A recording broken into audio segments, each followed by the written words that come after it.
नमस्कार श्रोताओं, मैं पापिया भट्टाचार्य, संपादकीय सलाहकार सदीनामा लेकर हाजिर हो गई हूँ 31 जनवरी 2021 का संपादकीय, जिसका शीर्षक है पुल के बीचों बीच समवर्ती सूची।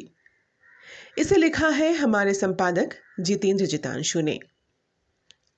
दोस्तों, बचपन में समाज विज्ञान के विषय में हमने 3 तरह के संघों के बारे में पढ़ा था। याद तो होगा ही आपको।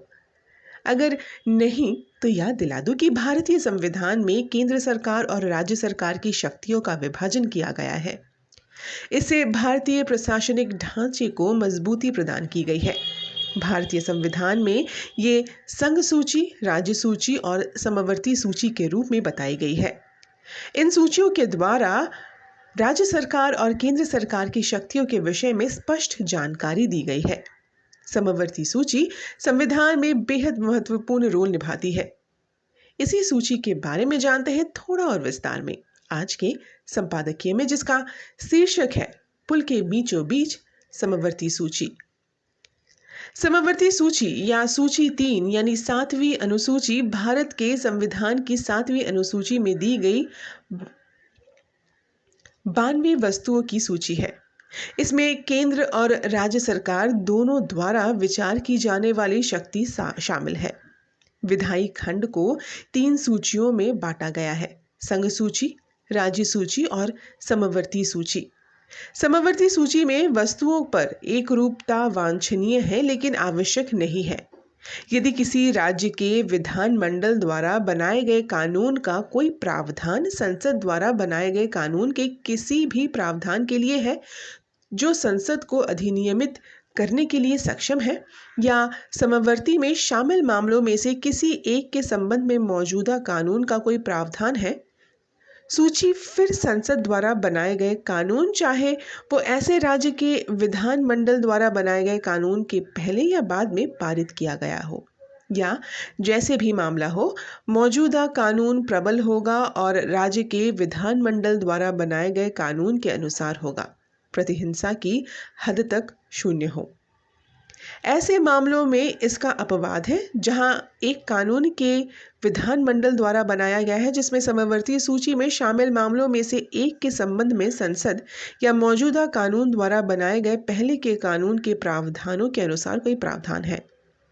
उस मामले के संबंध में इस तरह के राज्य के विधानमंडल द्वारा बनाया गया कानून, अगर ये राष्ट्रपति के विचार के लिए आरक्षित किया गया है और उस राज्य में अपनी सहमति प्राप्त की गई है, बशर्ते कि इस खंड में कुछ भी नहीं रोका जाएगा।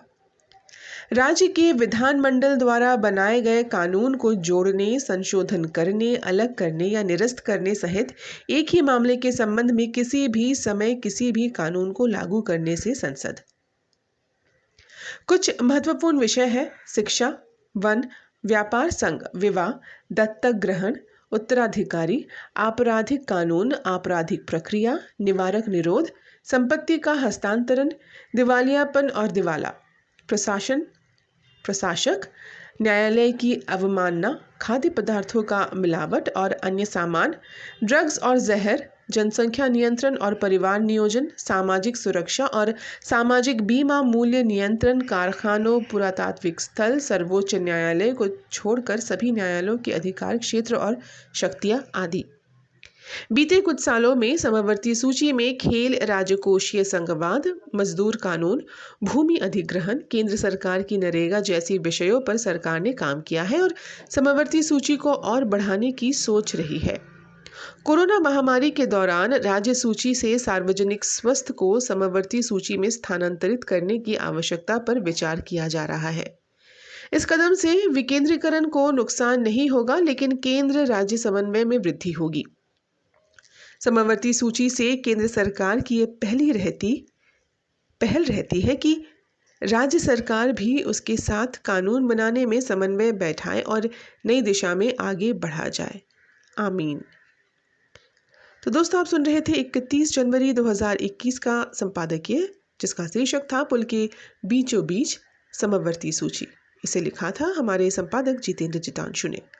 कल एक और नए विषय पर एक नए संपादकीय के साथ हम वापस लौटेंगे। तब तक के लिए नमस्कार।